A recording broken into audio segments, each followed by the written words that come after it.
வணக்கம். புதியுகம் இரவு 8 மணி செய்திகளுக்காக உங்களை வரவேற்பது தௌஃபிக். முதலில் தலைப்பு செய்திகளை பார்க்கலாம். இலங்கையில் சமையல் எரிவாயு கிடைக்காமல் திண்டாடும் மக்கள். விலையேற்றத்தை கண்டித்தும் பொருளாதார நெருக்கடிக்கு தீர்வு கோரியும் போராட்டம்.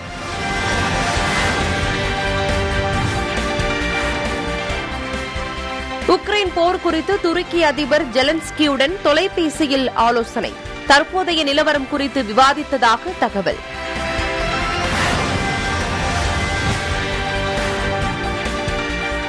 அண்டார்டிகாவில் 20 டிகிரி செல்சியஸுக்கு மேல் வெப்பம் பதிவு. 1200 சதுர கிலோமீட்டர் பரப்பளவு கொண்ட காங்கர் ஐசெல்ஃப் பனிப்பாறை முற்றிலும் சிதைந்ததாக விஞ்ஞானிகள் தகவல்.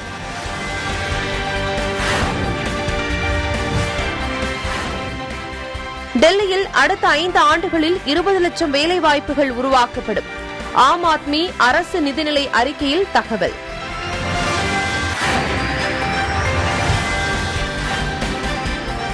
வனப்பகுதியில் கட்டப்பட்ட தொட்டிகளில் நீர் இல்லாததால் விளைநிலங்களை தேடி வரும் வனவிலங்குகள்.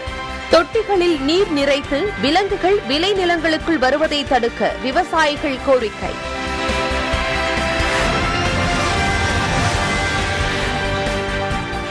மேற்கு தொடர்ச்சி மலையை ஒட்டிய மாவட்டங்களில் அடுத்த 2 நாட்களுக்கு மழைக்கு வாய்ப்பு. சென்னை வானிலை ஆய்வு மையம் தகவல்.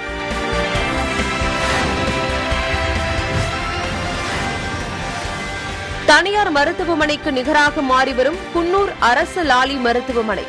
தன்னார்வலர்களுடன் இணைத்து செயல்படும் மருத்துவமனை நிர்வாகத்திற்கு பொதுமக்கள் பாராட்டு.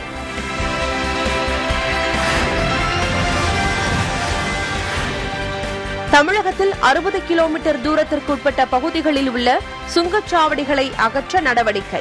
நெடுஞ்சாலைத்துறை தகவல்.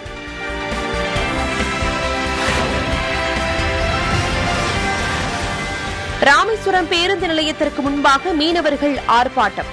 இலங்கை கடற்படையால் கைது செய்யப்பட்ட மீனவர்களை விடுதலை செய்ய வலியுறுத்தி முழக்கம்.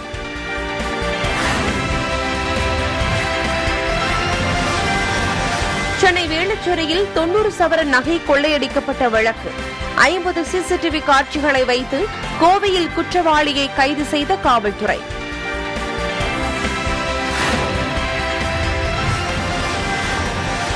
உயர்நீதிமன்ற நீதிபதிகளுக்கு இடையே நடைபெற்ற 20 ஓவர் நட்புறவு கிரிக்கெட் போட்டி. கேரள அணியை 7 விக்கெட் வித்தியாசத்தில் வீழ்த்திய சென்னை அணி.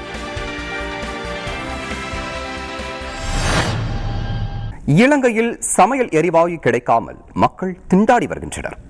விலையேற்றத்தை கண்டித்தும் பொருளாதார நெருக்கடிக்கு தீர்வு கோரியும் பல்வேறு பகுதிகளில் மக்கள் போராட்டங்களில் ஈடுபட்டனர். இலங்கையில் தொடரும் பொருளாதார நெருக்கடி காரணமாக அந்நாடு முழுவதும் நிலவும் சமையல் எரிவாயு மற்றும் எரிபொருட்கள் தட்டுப்பாடால் மக்கள் கடும் சிரமங்களுக்கு ஆளாகி வருகின்றனர். இலங்கையின் பல்வேறு பகுதிகளில் குடும்ப பங்கீட்டு அட்டை மற்றும் அடையாள அட்டை பிரதிக்கு எரிவாயு சிலிண்டர் விநியோகிக்கும் பணிகள் பல இடங்களில் நடைபெற்று வரும் நிலையில் நீண்ட வரிசையில் காத்திருந்தும் தங்களுக்கு எரிவாயு சிலிண்டர் கிடைக்கவில்லை என மக்கள் கோபத்துடன் தெரிவிக்கின்றனர். 40 சிலிண்டர் வருதுன்னு சொன்னா நாங்க இத்தனை பேர் இருக்கோம். இன்னைக்கு 4 கூலி 2000 சம்பளம். வேலைக்கு போகாம இன்னைக்கு இங்க வந்து நிக்கிறேன்டா 40 பேருக்கு சொன்னா முதல்ல அறிவிக்கணும் 40 சிலிண்டர் தான் வருதுன்னு சொல்லி. இன்னைக்கு வேலையும் இல்லை. இனி போனா வேலைக்கு எடுக்கவும் மாட்டாங்க. என்னென்ன பாருங்க, எவ்வளவு சனம் இருக்குது பாருங்க. பாருங்க அவ்வளவு பார்த்துட்டு நாயா வந்து போறதுக்கு ஒன்று இல்லைன்னா இல்லைன்னு சொல்லணும், இருக்குன்னா இருக்குன்னு சொல்லணும். நாங்க பிடிக்காம 5 மணில இருந்து பாருங்க இந்த வீட்டுல இருக்க பொம்பளை எவ்வளவும் பிள்ளைகளையும் விட்டு போட்டு நாங்க நிக்கிறோம். இப்படி நிக்க வேண்டிய அவசியம் எங்களுக்கு இல்ல. நாங்க போட் போட்டது எங்க அரசாங்கம் எங்களை நல்லா பார்க்க மாட்டேன். ஆனா அரசாங்கம் எங்களை இப்ப என்ன செய்யுதுன்னு பாக்குறீங்க தானே. வீட்டு வேலையெல்லாம் மட்டும் சாப்பாட்டுக்கும் வழி இல்லை. எரிபொருள் தட்டுப்பாடு நிலவி வரும் நிலையில் சிலர் பதுக்கலில் ஈடுபடுவதாகவும் மக்கள் குற்றம் சாட்டுகின்றனர். பல இடங்களில் எரிவாயு மண்ணெண்ணெய் பெறுவதற்காக மக்கள் பல மணி நேரம் காத்திருக்கும் நிலையும் ஏற்பட்டுள்ளது. இந்த மக்களாகிய நாங்கள் இன்றைக்கு நேற்று பூனாவையில் போய் 4:30 மணிக்கு நின்று கேஸ் இல்லாமல் நானே மறந்து வந்தேன். பின்னுக்கு 58 பேரு கிடைக்காம விட்டுது. இந்த இன்றைக்கு லைனில் நிற்கிறோம். 40 பேருக்கு தான் டோக்கான் கொடுத்துருக்கு. மிச்ச மக்கள் பொம்பளை பிள்ளைகள் எல்லாம் வந்து நின்று வீணா திரும்பி போகுது. மக்கள் இந்த அவதியை பார்க்கறதுக்கு நாங்கள் போட்ட எந்த எம்பிமாரும் வர இல்லை. அவங்க ஏசி வாழ்க்கையும் அரசாங்கத்துக்கு பின்பக்கத்தை தடாராதமாக தான் நிற்கிறாங்க. இந்த மக்கள் இந்த துன்பத்தை பார்க்கறதுக்கு ஒன்றுமே கிடையாது. இதை நாங்கள் இந்த துன்பங்கள் பாருங்க. 6 மணிக்கு வந்து மணல் 500 ரூபாய்க்கு மணல் அடிக்கிறதுக்கு 5 மணி நேரம் ஒரு பொதுமகன் நிற்கிறான். அவன் தொழில் வாய்ப்பு என்ன? அவன் தொழில் வாய்ப்பு இவங்க என்ன செய்யறாங்க? எங்களுக்காக எவன் கதைக்கிறான்? சர்வகட்சி மாநாடும் அந்த மாநாடும் எங்க எம்பிமார் அங்க சாப்பிட போறாங்களே தவிர மக்களோட பஞ்சங்கள் எதையுமே இவங்க கதைக்கிற அளவுக்கு இல்ல. இனி இவங்க எல்லாம் எங்கள்கிட்ட போட்டு கேட்டு வந்தாங்களா இருந்தா நாங்க செருப்பால தான் அடிக்கணும். இதை எங்கட மக்கள் முதல்ல உணர்ந்து கொள்ளணும். இதை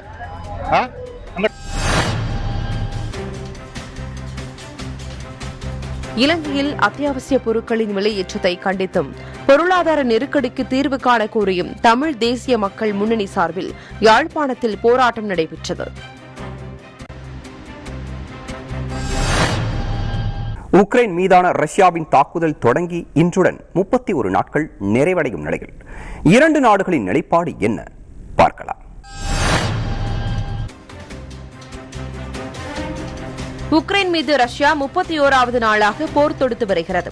உக்ரைனில் உள்ள மருத்துவமனைகள், ஆம்புலன்ஸ்கள், மருத்துவர்கள், நோயாளிகளை குறிவைத்து ரஷ்ய படைகள் மீண்டும் மீண்டும் தாக்கி வருவதாக தெரியவந்துள்ளது. உக்ரைன் அதிபர் ஜெலன்ஸ்கி அமைதி பேச்சுவார்த்தையை தொடர வேண்டும் என ரஷ்யாவிடம் மீண்டும் வேண்டுகோள் விடுத்துள்ளார்.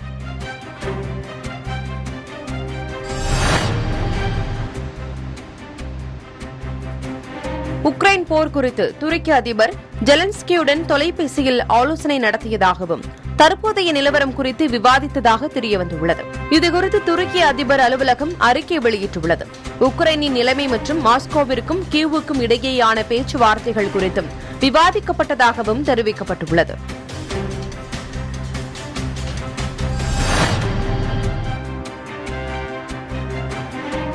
மரியுபோல் நகரிலிருந்து இன்னும் 1 லட்சம் பேர் வெளியேற்றப்பட வேண்டும் என்று உக்ரைன் துணை பிரதமர் கூறியுள்ளார். மேலும் உக்ரைன் தலைநகர் கியூவில் உள்ளூர் நேரப்படி சனிக்கிழமை இரவு 8 மணி முதல் திங்கட்கிழமை காலை 7 மணி வரை ஊரடங்கு உத்தரவு நீட்டிக்கப்படுவதாக அறிவிக்கப்பட்டுள்ளது. இந்த நிலையில் கத்தார் தலைநகர் தோகோவில் நடைபெற்ற சர்வதேச கூட்டத்தில் காணொலி வாயிலாக கலந்து கொண்டு பேசிய உக்ரைன் அதிபர் ஜெலன்ஸ்கி அணு ஆயுதங்களை பற்றிய ரஷ்யாவின் தற்பெருமை ஆபத்தான ஆயுத போட்டியை தூண்டுகிறது என்று கூறியுள்ளார்.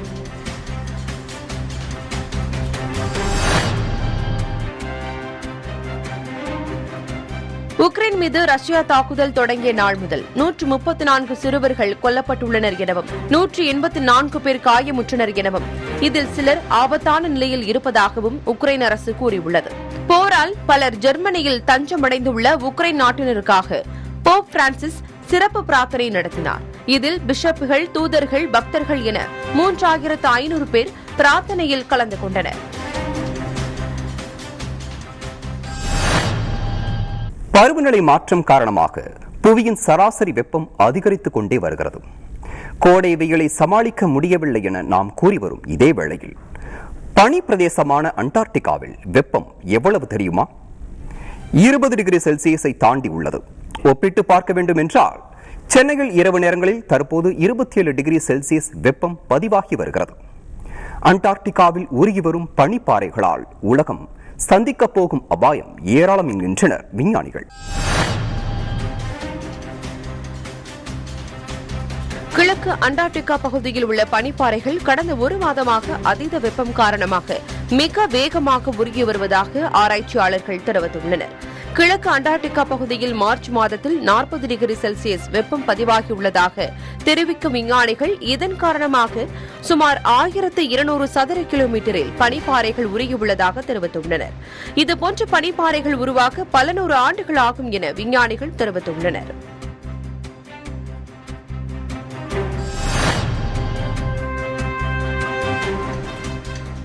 கடந்த வாரம் வடகொரியா நடத்திய அதிநவீன ஏவுகணை சோதனைக்கு ரஷ்யா மற்றும் சீனா வடகொரியாவுக்கு கண்டனம் தெரிவிக்க வேண்டும் என அமெரிக்க வெளியுறவுத்துறை செய்தி தொடர்பாளர் ஜெலினா போர்ட்டர் வலியுறுத்தியுள்ளார்.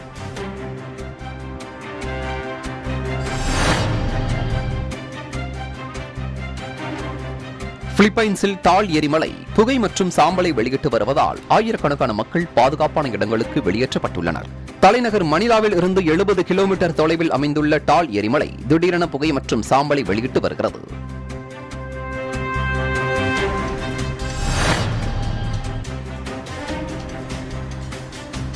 சவுதி அரேபியாவில் உள்ள எரிசக்தி நிலையங்கள் மீது ஏமனின் ஹவுதி கிளர்ச்சியாளர்கள் தாக்குதல் நடத்தியுள்ளனர். இந்த சம்பவத்தில் இதுவரை உயிரிழப்புகள் எதுவும் பதிவாகவில்லை என தெரிவித்துள்ள சவுதி அரசு தாக்குதல் நடத்தியதற்கு தனது கண்டனத்தையும் பதிவு செய்துள்ளது.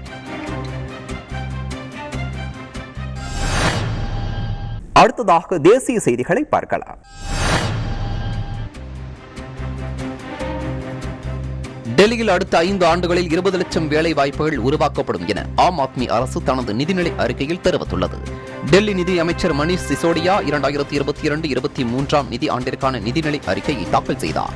வேலை வாய்ப்புகளை மையமாக கொண்டு உருவாக்கப்பட்ட நிதிநிலை அறிக்கை என கூறிய மணீஷ் சிசோடியா கொரோனா பாதிப்புகளில் இருந்து டெல்லி பொருளாதாரம் மீண்டு வருவதாக கூறினார்.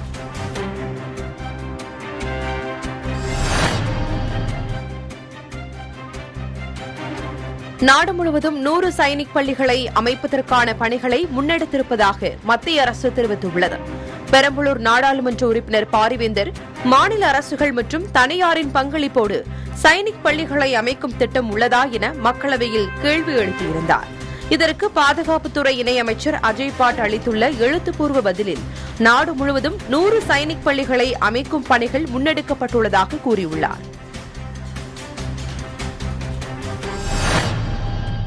மகளிர் உலகக்கோப்பை கிரிக்கெட் விறுவிறுப்பான கட்டத்தை எட்டியிருக்கிறது. இன்றைய போட்டியில் நியூசிலாந்து அணி பாகிஸ்தான் அணியை 71 ரன்கள் வித்தியாசத்தில் வீழ்த்தி 3வது வெற்றியை பதிவு செய்திருந்தாலும் புள்ளிகளின் அடிப்படையில் அரையிறுதிக்கு முன்னேறுவதற்கான வாய்ப்பை இழந்துள்ளது.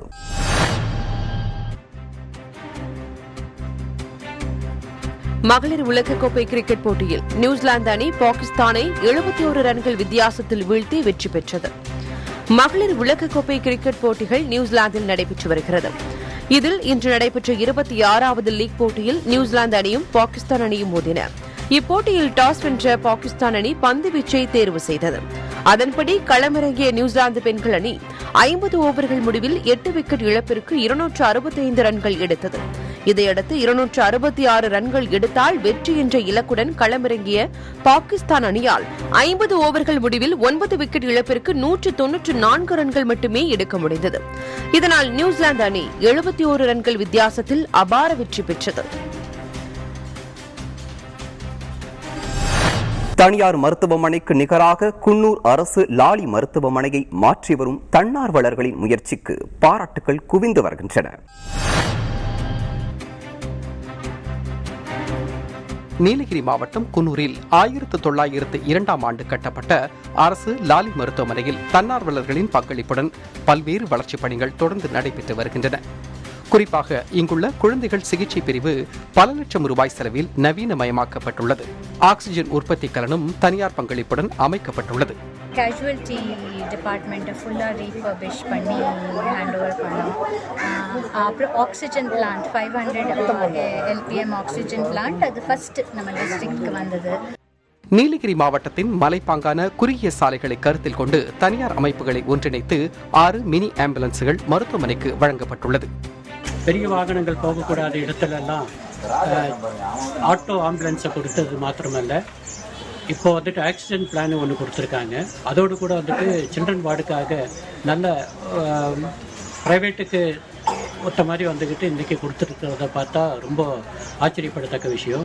தனியாருக்கு நிகராக அரசு மருத்துவமனையின் தரத்தினை உயர்த்தி வரும் தன்னார்வலர்களின் முயற்சிக்கும் மருத்துவமனை நிர்வாகத்திற்கும் பாராட்டுகள் குவிந்து வருகின்றன.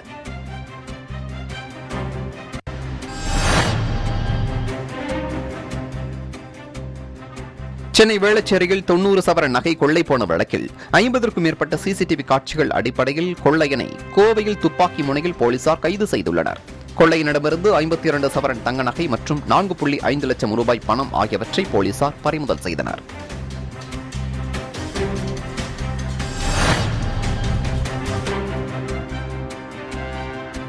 வனப்பகுதியில் கட்டப்பட்ட நீர்த்தொட்டிகளில் நீர் இல்லாததால் வனவிலங்குகள் விளைநிலங்களை தேடி வருகின்றன. தேனி மாவட்டம் பெரியகுளம் அருகே உள்ள மேற்கு தொடர்ச்சி மலையில் தேவதானப்பட்டி வனச்சரகத்திற்குட்பட்ட கும்பக்கரை அருவி, சோத்துப்பாறை, புலிக்கொடு உள்ளிட்ட வனப்பகுதியில் வன விலங்குகளுக்காக நீர் தேவையை பூர்த்தி செய்ய தண்ணீர் தொட்டி கட்டப்பட்டது. ஆனால் இந்த தொட்டியில் நீர் நிரப்பாமல் பராமரிக்காமல் இருப்பதால் நீரை தேடி வனவிலங்குகள் விளைநிலங்களுக்குள் புகுந்து விளைபொருட்களை சேதப்படுத்தி வருகிறது. எனவே தொட்டிகளில் நீர் நிறைத்து விலங்குகள் விளைநிலங்களுக்கு வருவதை தடுக்க வனத்துறையினர் நடவடிக்கை எடுக்க வேண்டும் என விவசாயிகள் கோரிக்கை விடுத்துள்ளனர்.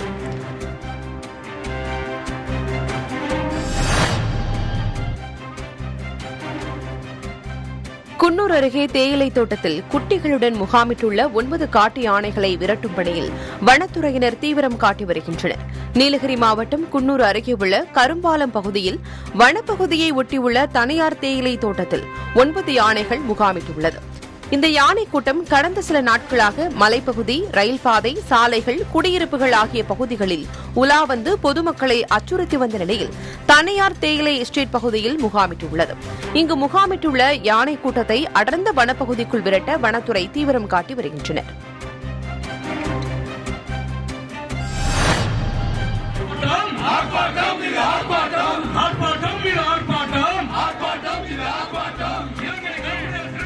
இலங்கை கடற்படையால் கடந்த 23ஆம் தேதி கைது செய்யப்பட்டுள்ள மண்டபம் ராமேஸ்வரம் பகுதி மீனவர்கள் 16 பேரையும் 2 விசைப்படகையும் விடுதலை செய்ய வலியுறுத்தி ராமேஸ்வரம் பேருந்து நிலையத்திற்கு முன்பாக மீனவர்கள் ஆர்ப்பாட்டத்தில் ஈடுபட்டனர். யாழ்ப்பாணம் சிறையில் அடைக்கப்பட்டுள்ள 16 மீனவர்களையும் விடுதலை செய்யக்கோரி ராமேஸ்வரம் மீனவர்கள் நேற்று முதல் காலவரையற்ற வேலைநிறுத்த போராட்டத்தில் ஈடுபட்டுள்ளனர்.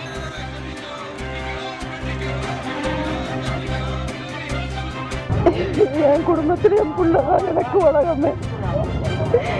என் பிள்ளை என்னைக்கு நான் பார்க்கறேன் அன்னைக்கு தான் எனக்கு விடியலை. 2 மகனை பெற்று ஒரு 4 வருஷத்துக்கு நான் ஆக்சிடென்ட்ல இறந்துட்டேன். என் பிள்ளைய பார்த்தா தான் எனக்கு உலகம். தூக்கம் சோறு எல்லாமே.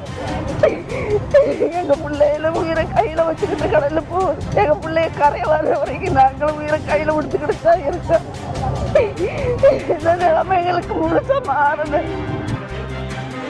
இன்று ராமேஸ்வரம் பேருந்து நிலையத்துக்கு முன் மீனவர்கள் கண்டன ஆர்ப்பாட்டத்தில் ஈடுபட்டனர்.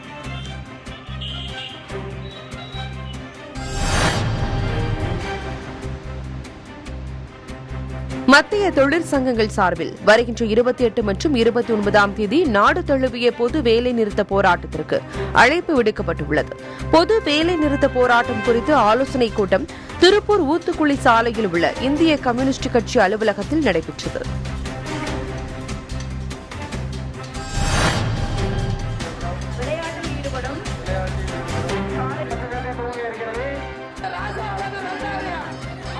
பெரம்பலூர் விசுவக்குடியில் ஜல்லிக்கட்டு போட்டி நடைபெற்றது. திருச்சி, அரியலூர், கள்ளக்குறிச்சி, சேலம் உள்ளிட்ட பகுதிகளில் இருந்து 300 காளைகள் பங்கேற்றன. களத்தில் சீறி வந்த காளைகளை காளையர்கள் தீரத்துடன் அடக்கினர். சில காளைகள் வீரர்களுக்கு போக்கு காட்டி வெற்றி பெற்றது. போட்டியில் வெற்றி பெற்ற காளைகளுக்கும் மாடிப்பிடி வீரர்களுக்கும் பரிசுகள் வழங்கப்பட்டன.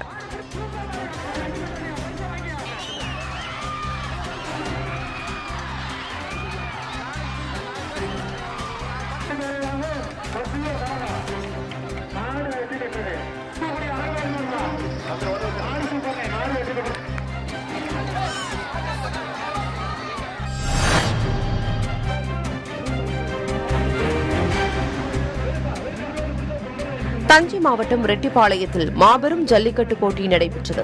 இதில் 800 காளைகள் மற்றும் 300 வீரர்கள் பங்கேற்று களமாடினர்.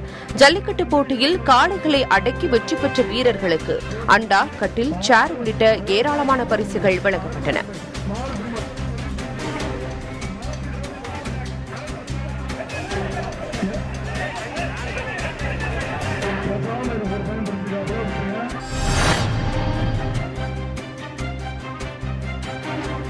சேலத்திலிருந்து ரயில் மூலம் மேற்கு வங்கத்துக்கு 20 பசுமாடுகள் அனுப்பி வைக்கப்பட்டுள்ளன.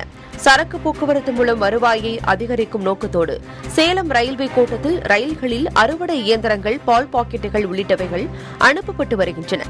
இதன் ஒரு பகுதியாக சேலம் சந்திப்பு ரயில் நிலையத்திலிருந்து மேற்கு வங்க மாநிலம் ஜல்பாய்குரி பகுதிக்கு 20 பசுமாடுகள் ரயில் மூலம் அனுப்பப்பட்டன. இதற்காக ரயில் பெட்டிகள் மாட்டு தொழுவம் போல் வடிவமைக்கப்பட்டிருந்தன.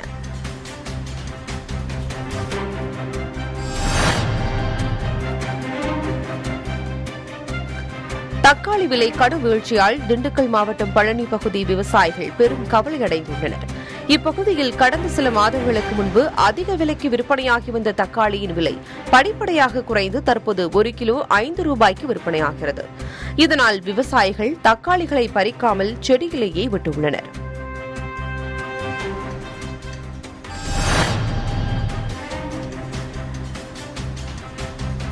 அரியலூர் மாவட்டத்தில் கடலை அறுவடை துவங்கிய நிலையில் அரசு விலை நிர்ணயம் செய்ய வேண்டும் என விவசாயிகள் கோரிக்கை வைத்துள்ளனர். அரியலூர் மாவட்டத்தில் சுமார் 5000த்திற்கும் மேற்பட்ட ஏக்கர் நிலங்களில் பிரதான பயிராக கடலை சாகுபடி செய்யப்பட்டுள்ளது. கார்த்திகை மாதம் விதைப்பு செய்யப்பட்ட கடலை தற்போது அறுவடை செய்யப்பட்டு வருகிறது. நிலக்கடலைக்கு அரசு விலை நிர்ணயம் செய்ய வேண்டும் என்று கோரிக்கை விடுக்கும் அரியலூர் விவசாயிகள் தற்காலிக நேரடி கொள்முதல் நிலையங்களை அமைக்க வேண்டும் என விவசாயிகள் கோரிக்கை வைத்துள்ளனர். விதை வாங்கும்போது 40 கிலோ 3500 4000 கொடுக்குறாங்க. அதாவது எங்கிட்ட கொள்முதல் பண்ணும்போது 52 கிலோ எடுக்கிறாங்க. எங்களுக்கு சரியான நிர்ணயம் இல்லை விலை.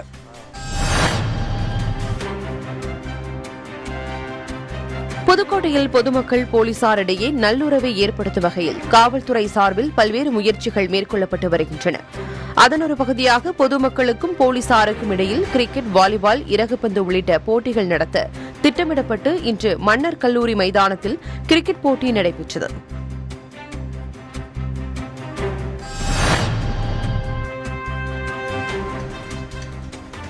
செங்கல்பட்டில் பேருந்தில் பள்ளி மாணவிகள் மது அருந்திய விவகாரம் தொடர்பாக தனியார் அமைப்பின் வாயிலாக அவர்களுக்கு கவுன்சிலிங் கொடுக்க ஏற்பாடுகள் செய்யப்பட்டுள்ளதாக பள்ளிக் கல்வித்துறை அமைச்சர் மகேஷ் திருச்சியில் செய்தியாளர்களிடம் தெரிவித்தார்.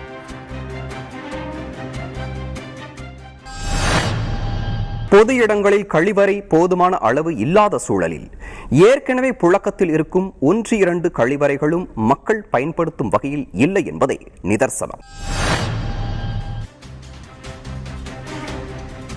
தஞ்சையில் மக்கள் அதிகம் கூடும் இடங்களில் பொது கழிப்பிடம் இல்லாததால் பெண்கள் அவதியடைந்து வருகின்றனர். 51 வார்டுகளை உள்ளடக்கிய தஞ்சை மாநகராட்சியில் முக்கிய வீதிகள் அனைத்திலும் சிறிய கடைகள் அதிகளவு உள்ளன. சிறிய கடைகளுக்கு இன்று கழிவறை வசதிகள் இல்லாததால் கடைகளில் பணியாற்றக்கூடிய பெண்களும் பொருட்களை வாங்கக்கூடிய பெண்கள் அனைவரும் மாநகராட்சி கழிப்பிடத்தையே நம்பியிருக்கின்றனர். ஆனால் பெரும்பாலான முக்கிய பகுதிகளில் மாநகராட்சி சார்பில் கழிப்பிட வசதி இல்லாததால் பெண்கள் மிகவும் இன்னலுக்கு உள்ளாவதாக தெரிவிக்கின்றனர். பாத்ரூம் போயிட்டு வரதாலும் ரொம்ப கஷ்டமா இருக்குது. மற்றபடி கீழே வாசல், தெற்கு வீதி அந்த லைன்ல ஹோட்டல் இருந்தால் தான் போக முடியும். மற்றபடி ஏதாவது ஒரு வீட்டுக்கு கேட்டால் கூட அவசரத்துக்கு போக முடியாது. இந்த இடத்த நம்ம பஸ் ஸ்டாண்டுக்குன்னு வந்தால் தான் இதுக்காக. மற்றபடிலாம் மாநகராட்சியை பொறுத்த வரைக்கும் நல்லா தான் இருக்கும்.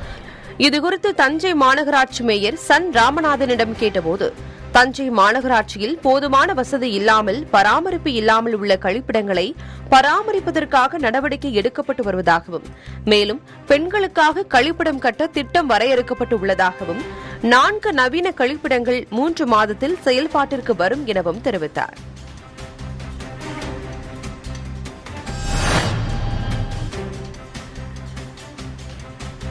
நீதிபதிகளுக்கு இடையிலான கிரிக்கெட் போட்டியில் சென்னை உயர்நீதிமன்ற அணி சாம்பியன் பட்டம் வென்றுள்ளது. சென்னை ஐஐடி வளாகத்தில் உள்ள கிரிக்கெட் மைதானத்தில் நடைபெற்ற T20 போட்டியில் சென்னை உயர்நீதிமன்ற தலைமை நீதிபதி முனீஸ்வர்நாத் பண்டாரி தலைமையிலான அணியும் கேரள உயர்நீதிமன்ற தலைமை நீதிபதி எஸ் மணிக்குமார் தலைமையிலான அணியும் மோதின. இதில் 3 விக்கெட் வித்தியாசத்தில் சென்னை உயர்நீதிமன்ற அணி வெற்றி பெற்றது.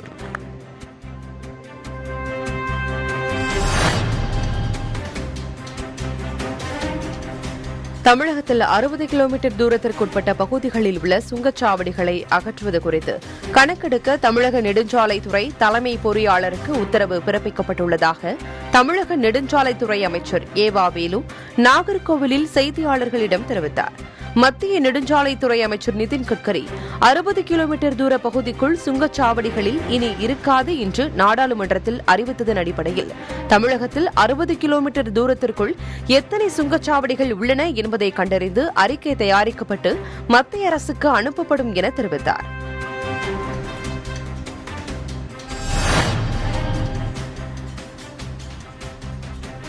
நாமக்கல் மாவட்டம் திருச்செங்கோட்டில் திருச்செங்கோடு, ராசிபுரம், பள்ளிப்பாளையம், குமாரபாளையம் போன்ற நகராட்சி பகுதிகளில் நகரமன்ற உறுப்பினர்களாக பதவி வகிக்கும் உறுப்பினர்களுக்கு ஒருங்கிணைந்த குழந்தை வளர்ச்சிப் பணிகள் திட்டம் குறித்தும் மகளிர் திட்டம் குறித்தும் விளக்கி கூறப்பட்டன. மேலும் அரசு எந்த வகையான திட்டங்களை முன்னெடுத்துச் செல்கிறது என்பது குறித்தும் விளக்கம் அளிக்கப்பட்டன.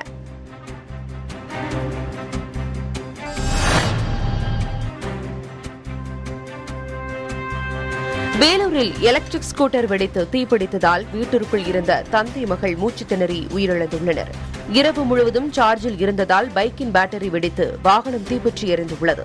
இதில் அருகிலிருந்த பெட்ரோல் வண்டியும் தீப்பற்றி வீடு முழுவதும் புகை பரவியுள்ளது. இந்த தீ விபத்தில் இருவரும் மூச்சு திணறி உயிரிழந்துள்ளனர். இதுகுறித்து வழக்கு பதிவு செய்துள்ள காவல்துறையினர் விசாரணை மேற்கொண்டு வருகின்றனர்.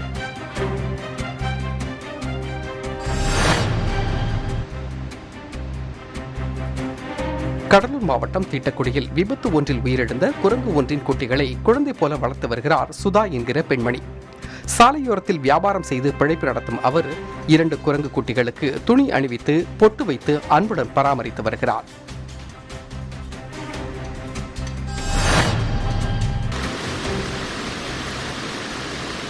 கோடை வெப்பத்தை தணிக்கும் வகையில் ஒகேனக்கலில் குரங்குகள் ஆனந்த குளியல் போட்டு மகிழ்ந்தன. தருமபுரி மாவட்டம் ஒகேனக்கல் அருவிகளில் குளிப்பதற்காக தினமும் ஏராளமான சுற்றுலா பயணிகள் வந்து செல்வது வழக்கம். கோடை காலம் தொடங்கினால் கோடை வெப்பத்தை தணிக்க ஏராளமான சுற்றுலா பயணிகள் வந்து அருவிகள் மற்றும் ஆற்றில் குளித்து கோடை வெயிலின் தாக்கத்தை தணித்து மகிழ்கின்றனர். இந்நிலையில் ஒகேனக்கல் பகுதிகளில் சுற்றித் திரியும் குரங்குகள் சுற்றுலா பயணிகளைப் போலவே குரங்குகளும் ஆற்றில் துள்ளி குதித்து விளையாடின.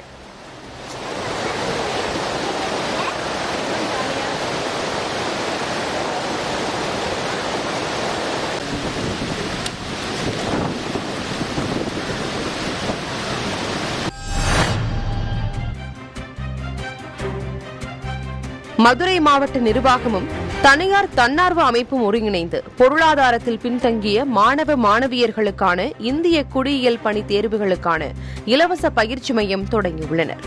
அலங்காநல்லூர் அரசு பெண்கள் மேல்நிலைப் பள்ளியில் நடைபெறவுள்ள இந்த பயிற்சி மையத்தில் ஆர்வமுள்ள தகுதியானவர்கள் இணைந்து பயன்பெற அழைக்கப்பட்டுள்ளனர்.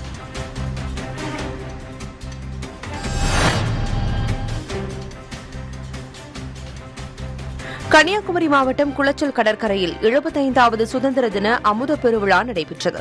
இதில் கலந்து கொண்ட அம்மாவட்ட பள்ளி மாணவ மாணவிகள் மணல் சிற்பங்களின் மூலம் தேசத்தந்தை மகாத்மா காந்தி, பாரத மாதா, பாரதியார், தேசிய பறவையான மயில், இந்திய நாட்டின் வரைபடம் உள்ளிட்ட பல சிற்பங்களை மணலில் உருவாக்கி அசத்தினர். சிறந்த மணல் சிற்பங்களை உருவாக்கியவர்களுக்கு பரிசுகள் வழங்கப்பட்டன.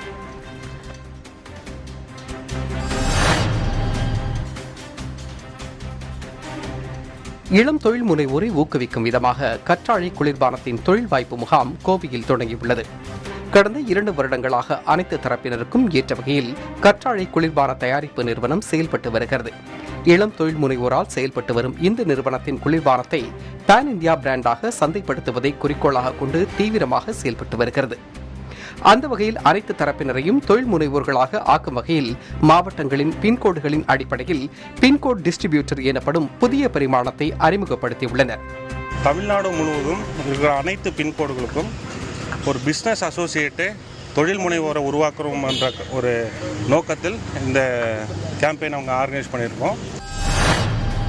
15வது ஐபிஎல் கிரிக்கெட் திருவிழா இன்று மும்பையில் தொடங்கியது.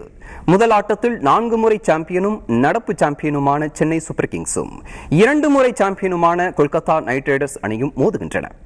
நீண்ட நாட்களுக்கு பிறகு தோனி களம் காணுவதால் ரசிகர்கள் அவருடைய ஆட்டத்தை காண ஆவலுடன் உள்ளனர்.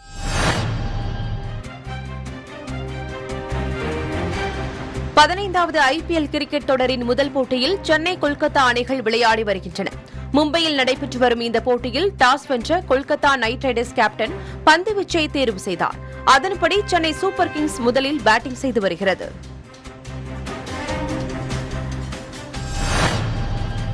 ஸ்மார்ட் போன் வந்த பிறகு பலரும் தாங்கள் எடுக்கும் வித்தியாசமான புகைப்படங்களையும் காணொளிகளையும் இணையத்தில் உலவ விடுகின்றனர்.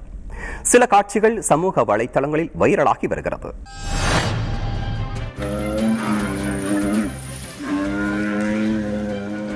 நீலகிரி மாவட்டத்தில் வனப்பகுதிகளில் காணப்படும் வறட்சியின் காரணமாக வன விலங்குகளான காட்டெருமை, மான் உள்ளிட்ட வன விலங்குகள் சாலையின் ஓரத்தில் உணவு தேடி வருகின்றன. இவற்றை புலி வேட்டையாடும் காட்சிகளை அவ்வழியாக வாகனத்தில் செல்பவர்கள் படம் பிடித்து சமூக வலைதளங்களில் பதிவேற்றி வருகின்றனர்.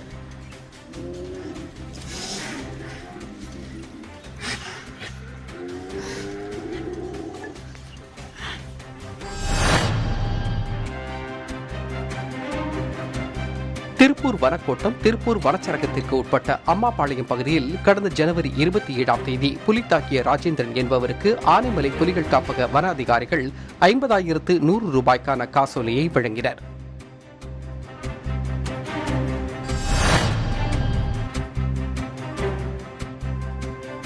ஆரணி உட்கோட்ட காவல் நிலைய பகுதிகளில் கொடுக்கப்பட்ட புகார் மனுக்கள் மீது சிறப்பு மனு நீதி நாள் முகாம் மூலம் ஒரே நாளில் 700 மனுக்களுக்கு தீர்வு காணப்பட்டுள்ளது.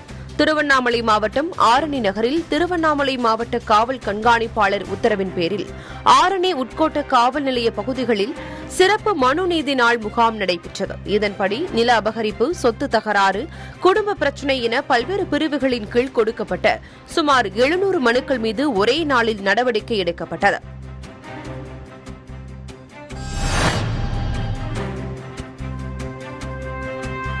நாகை மாவட்டம் வேதாரண்யம் அருகே கோடியக்கரையில் தமிழ்நாடு வனத்துறை மேலாண்மை குழு, தமிழக சித்த மருத்துவ பாதுகாப்பு இயக்கம் ஆகியவற்றின் சார்பில் மூலிகைகள் குறித்த கருத்தரங்கம் நடைபெற்றது. இந்த கருத்தரங்கத்தில் கோடியக்கரை மூலிகை வனத்தை பாதுகாக்க அரசை வலியுறுத்தி தீர்மானம் நிறைவேற்றப்பட்டது.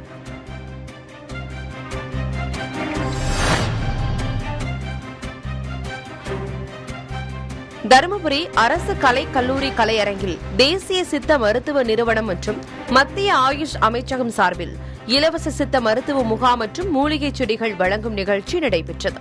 இந்நிகழ்ச்சியில் தருமபுரி மாவட்ட ஆட்சியர் திவ்ய தர்ஷினி பொதுமக்களுக்கு இலவசமாக மூலிகை செடிகளை வழங்கினார். மேலும் இந்நிகழ்ச்சியில் தாம்பரம் தேசிய சித்த மருத்துவ இயக்குநர் மீனா குமாரி உள்ளிட்ட பலர் கலந்து கொண்டனர்.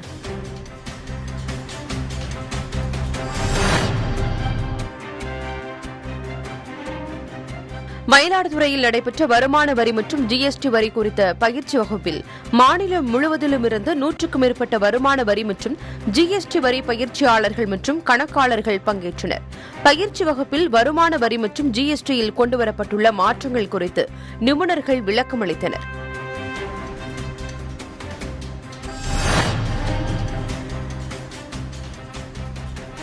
திருவள்ளூர் மாவட்டம் முகலிவாக்கத்தில் உள்ள ராணிப்பேட்டை மாவட்ட ஆட்சியர் வீட்டில் கழிவுநீர் தொட்டி திருடு போய் உள்ளது. இது தொடர்பான சிசிடிவி காட்சி வெளியாகியுள்ளது.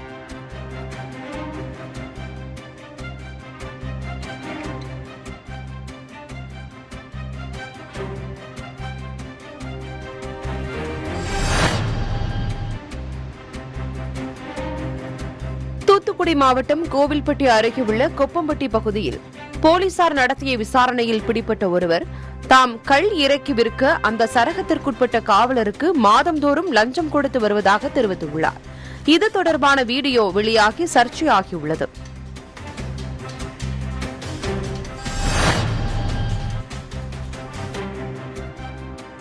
தஞ்சை மாவட்டம் திருவையாறு அருகே திருக்காட்டுப்பள்ளி கடைவீதி பகுதிகளில் நெடுஞ்சாலைத்துறையினர் ஆக்கிரமிப்புகளை அகற்றினர். திருவையாறு அடுத்த திருக்காட்டுப்பள்ளி கடைவீதியில் ஏற்படும் போக்குவரத்து நெரிசலால் நாள்தோறும் பொதுமக்கள், வாகன ஓட்டிகள், மாணவர்கள் என அனைவரும் பாதிப்படைகின்றனர். இதுகுறித்து புகார்கள் எழுந்த நிலையில் நெடுஞ்சாலைத்துறையினர் பொக்லைன் இயந்திரங்கள் மூலம் ஆக்கிரமிப்புகளை அகற்றும் பணியில் ஈடுபட்டனர்.